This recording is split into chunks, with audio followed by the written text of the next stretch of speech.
Hello everyone and welcome to Meet the Coach. I am not your usual host, Carla Egan, the founder of the Coaching Directory, but I am Zoe Wood, your queen of first impressions, here at the Coaching Directory and the podcast Meet the Coach, which you are listening to right now. And now, as you can probably guess because you're hearing my voice, we are listening to a second bonus episode where we're going to review some of the older episodes in our 2 previous seasons of the Meet the Coach podcast. So excited to have you on board for the rest of this episode, so let's get on to the credits. And our first coach for our Find Your 23 Direction episode is Sue Glendenning, who is going to discuss with us the key differences between struggle and success. Leave it to Carla. But in your book, you talk about that one critical difference between struggle and success. So I'd love you to elaborate on that because that is the theme of our interview today. Well, that's the secret. And that's the thing that people often talk to me about. And you know what? That one critical difference is you. It's you. It's how you think and how you feel and whether or not you're prepared to make the changes that you need to make to get to where you want to be. So it's understanding that a lot of the challenges that you're facing are your own challenges, or they've come from your belief system. So once that's changed, everything else changes. There's only so much you can change in the outside world, but there's an awful lot that you can change within, but that impacts on your results. So your thoughts equal your actions and your actions equal your results. Most coaches will have learned that at some point. But I think for people to understand that critical difference is you. The way you think, the way you feel, what you understand about your own thinking, and how that leads to behaviour patterns and what the results that you're getting in life in general. So it's quite simple, really. So insightful, Sue. Thank you so much. And now on to our second coach, Elizabeth Houghton, who talks all about careers. And she is going to discuss with us the change and shift from hours worked to value added within the workplace and your career. Carry on. And that's hugely different. There's some real significant shifts. I mean, the traditional employee model that you and I know, and many people know, the Monday to Friday, 9 to 5 model is under threat, really, and it's being challenged by this younger generation, notwithstanding the global pandemic. What can employers expect in the next 5 to 10 years, Elizabeth, from what this younger generation wants in the workplace? Oh, that's a tough one. 5 to 10 years is a tough one. There's a requirement for flexibility. Set hours, I personally feel, is going to be a thing of the past. 9 till 5 is gone. We've got a generation, and my generation, we have doggy daycare.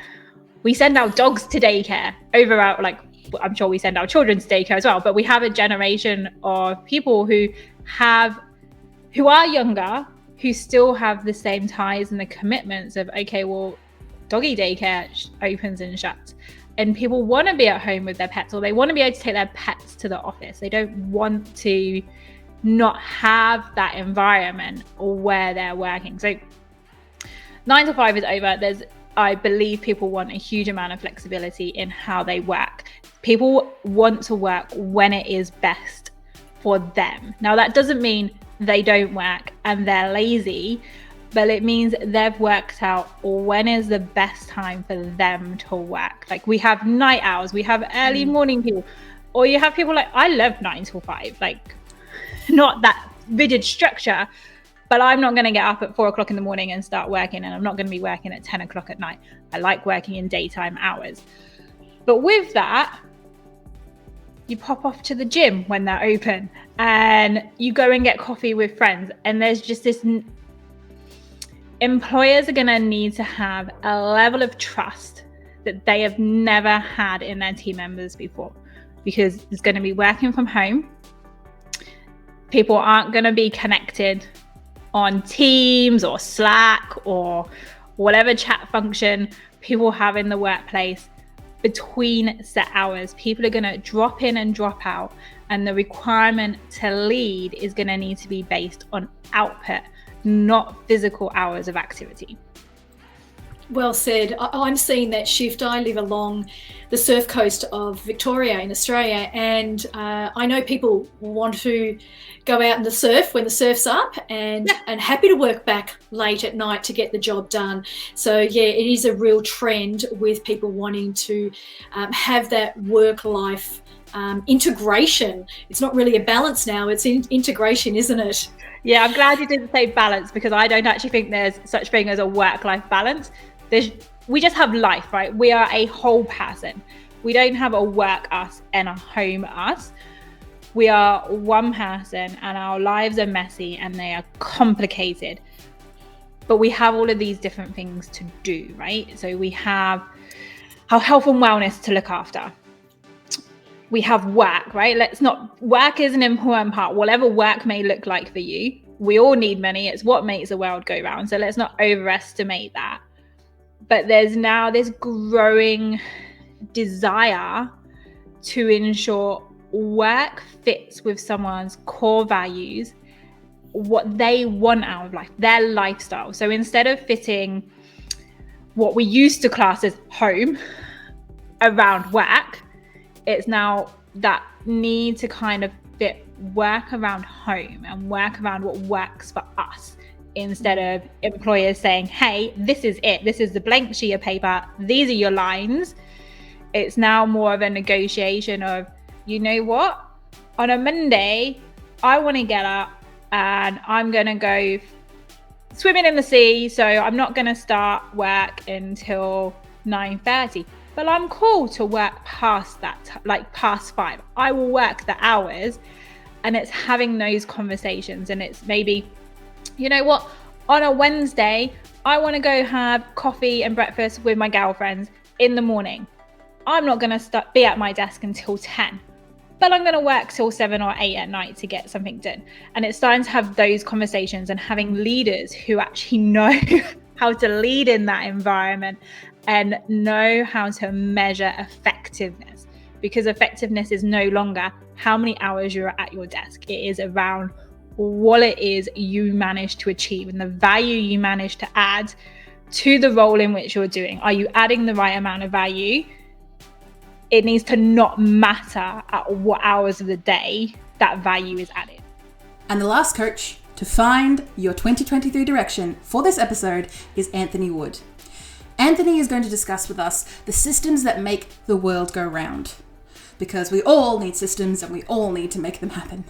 So let's carry on. The key word that you said there in your journey, and that's systems. You know, having some proven frameworks, and a lot of businesses that want to grow don't necessarily know how to do that. And so I want to dive a little bit deeper into this EOS system, this tool, this methodology. And you know, all great systems have key components that help with their success.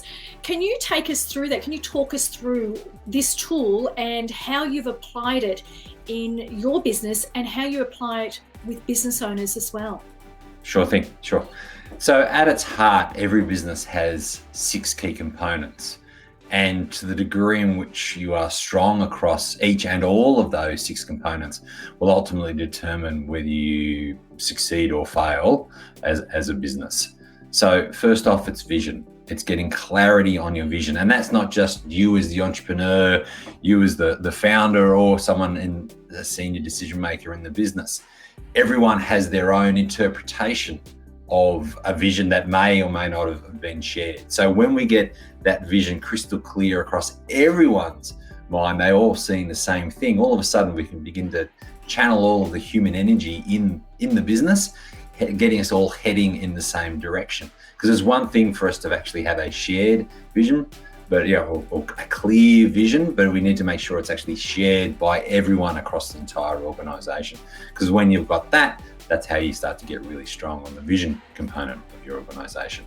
Then you're looking at people, and that really goes hand in hand with vision. It's who are we as an organization really determines what makes the right people in the business. And as Jim Collins so eloquently put it in his book, Good to Great, getting the right people in the right seat on the bus. And so it's all about identifying what makes a great person in your business, because that may be different than your neighbor down the road, the other businesses in different business parks, someone else that you know, or it may even be a business that you have run previously. There's no good or bad. It's just what's the right combination for this business as it stands right now. So figuring out our values, getting crystal clear on those, ensuring that we're surrounding ourselves with people that live and breathe those values. They're not just wallpaper words. They're actually things that are tangible, demonstrable, that we are living on a day-to-day basis. And then it's about having clarity of accountability across the organization. What is the right structure for growth for the business for the next 6 to 12 months?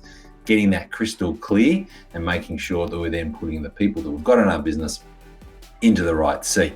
Because when we've got that combination of right people and right seat, that's when we're making sure that we've got a great solid organization full of people that are doing the things that we need them to do. Then it's about data. How are we distilling the business down to a handful of key numbers that we need to be looking at on a weekly basis? Modern business today has the luxury, and I say that luxury in air quotes, because we are drowning in data. Just because we've got a truckload of information doesn't mean there's actually anything useful that we're getting out of it. But how do we distill the business down to the handful of things that we need to know, the leading indicators, so we can focus our activity, our actions today, this week, that are going to generate the results that we're looking for in the future. You know, there's the expression that's commonly used about actions precede results. This is where those things really get tangible, and we can track how we're doing with those actions. So once we've got clarity on a vision, we're surrounding ourselves with great people, and we've got good quality data, that's when we can start to tackle our issues. Thank you so much for enjoying this bonus episode of the Meet the Coach podcast. Make sure that you're subscribed to listen for season 3 and the next seasons beyond, to listen out for the amazing coaches that we have on the coaching directory. So next is going to be a trailer of season 3, and then we're going to carry on with our in-depth interviews and analysis from the coaches. Thank you for listening.